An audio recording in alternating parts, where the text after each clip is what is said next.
came to Nigeria to build the Arthur Andersen Accounting and Consulting practice back in 1978. Arthur Andersen was one of the relatively second-level firms after World War II that grew during the lifetime that I had in Arthur Andersen to be virtually #1 in the world. The whole idea was you get the best and the brightest, you teach them the best that you can, and then you get out of the way. It's based on the ethics and professionalism and honesty that any professional practice has to have long term. When Dick was contemplating retirement in 1993, there was fears expressed by people about, Nigerians are going to take over, the firm is going to be different, because it was the newest. It was one that was started by a foreigner. And people, of course, will have the tendency of attributing the success of the firm to the fact that it was led by a white man, this being Nigeria. So there were those fears about, Nigerians are about to take over and everything is going to. But what they forget, which is something Dick has done beautifully well, is that everything we know in terms of how things are done were the things we learned from Dick. So, in a sense, therefore, if you ask me what was different about the firm from when Dick was running it, when I ran it, nothing changed. I developed a lot in Arthur Andersen, not just in the work that was done, but in the feedback that was given to me, in the supervision by my bosses, not just Dick Kramer. I had Toyin Muniz, I had Adetotun Suleiman. But I believe that kind of environment was all really, at the end of the day, driven right from Dick Kramer, who, interestingly enough, continues to do this even after leaving Arthur Andersen. And that's the character, that's the person that he is, So whatever it is we experienced in Arthur Andersen was not because we were in Arthur Andersen, was a way of life. They had this one firm concept, or this one firm principle, which meant that everybody belonged to the same organization. So you could go from Andersen, Lagos, and go and work for Andersen in the UK, in London. And that was important because it meant that you were receiving training that was world class. It wasn't like you were receiving inferior training because Nigeria was third world and London was first world. That was very important. Meeting people like Chief Adebo, Chief Oluwofiyeku, Chief Shonakin, Pascal Dozier, Felix Ohiweri, others of this nature convinced me that there were really outstanding Nigerians here who were the right kinds of people to build relationships and to build your practice around, sort of thing. Those days, actually, the dinners were quite often, so were the cocktails.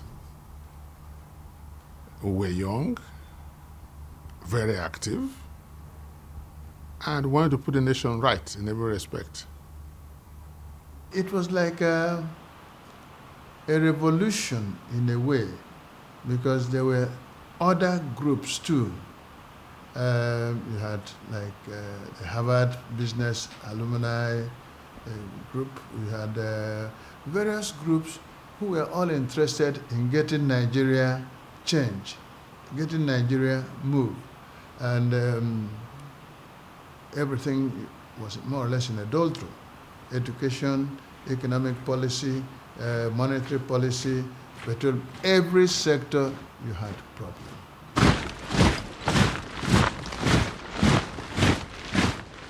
In 1992, military had been in charge of the country for a considerable amount of time.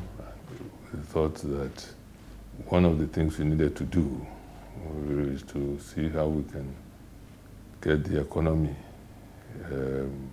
going in the right direction. So we decided that we should get the private sector and the public sector to start discussing amongst themselves for the benefit of the country.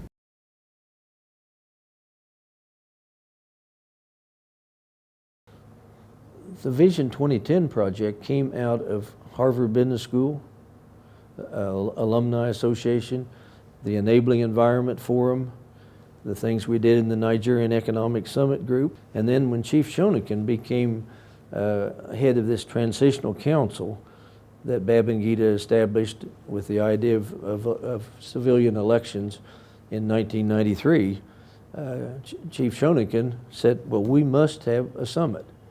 he actually copied off of what Bill Clinton had done in the United States and says, let's do that.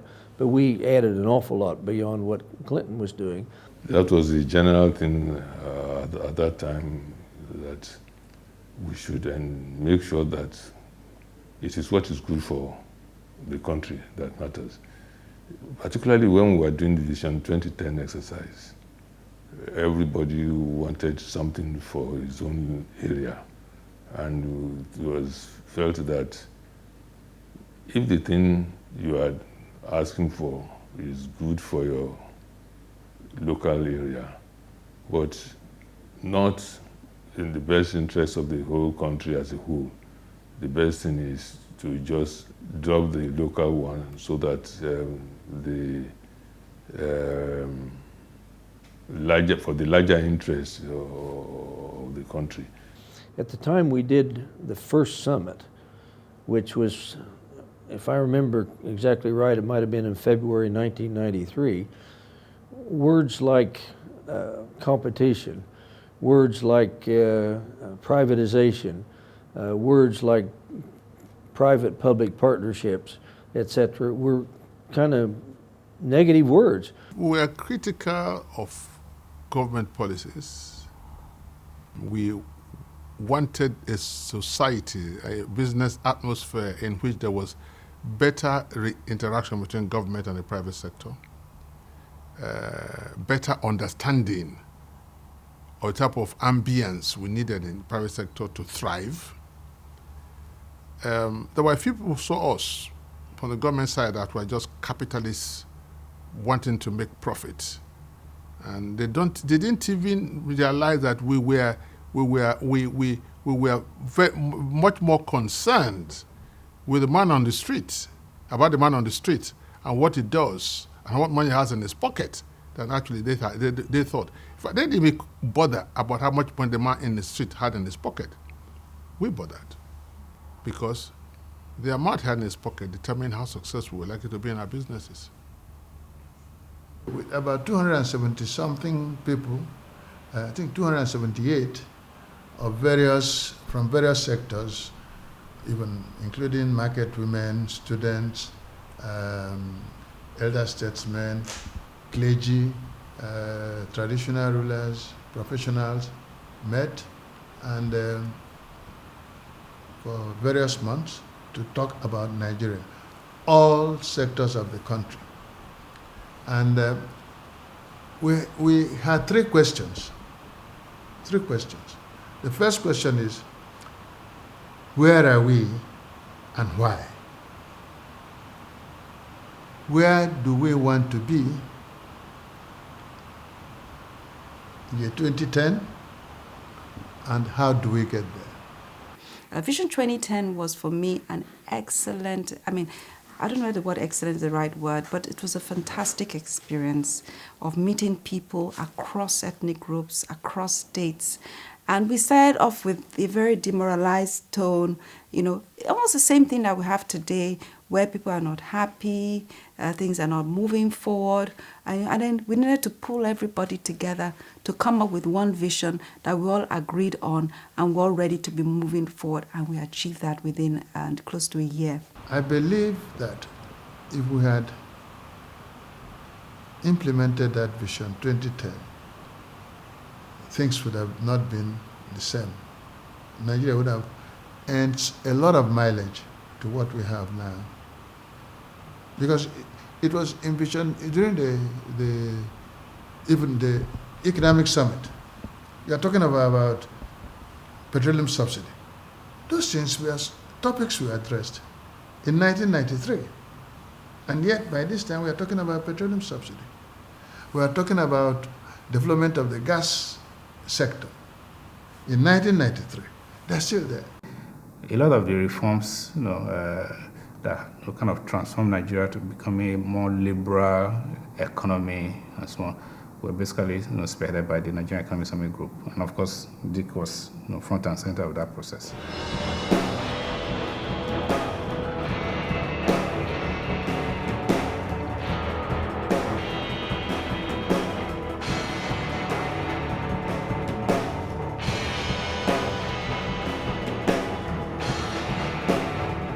When the Lagos Business School started to set up the executive training programs, Professor Alos came and asked me to teach what was basically a strategy course.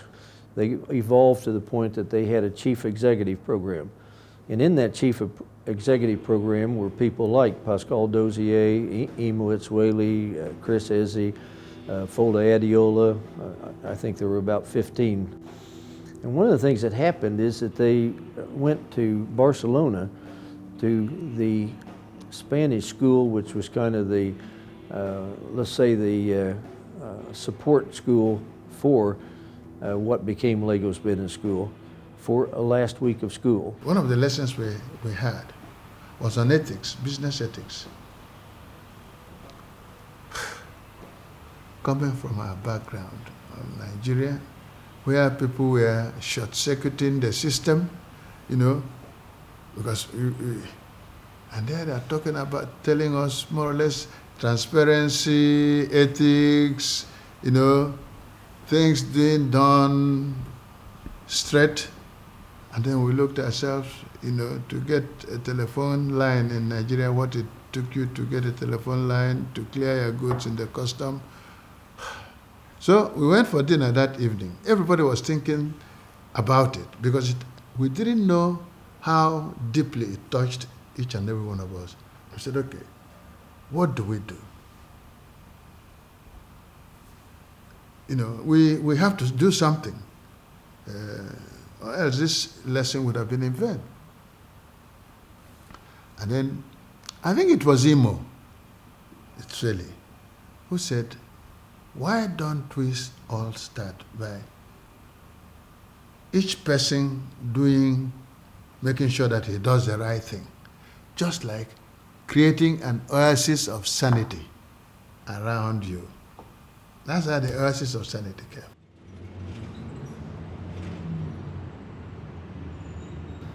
Chief Shonikan, Pascal Dozier, myself, and Mohammed Hayatuddin, to have 6 of us that started off African Capital Alliance. Oki, of course, would be groomed for the CEO position, and he's been just an amazing person to work with over the 15, 16, 17 years. But I knew what we were getting because I had seen him in his Arthur Andersen career sort of thing. I moved to South Africa in 1995. While I was in South Africa, Dick visited me in early 1996. He came with his family on a vacation. But when he came, we had a chance to sort of expose him to what we were doing.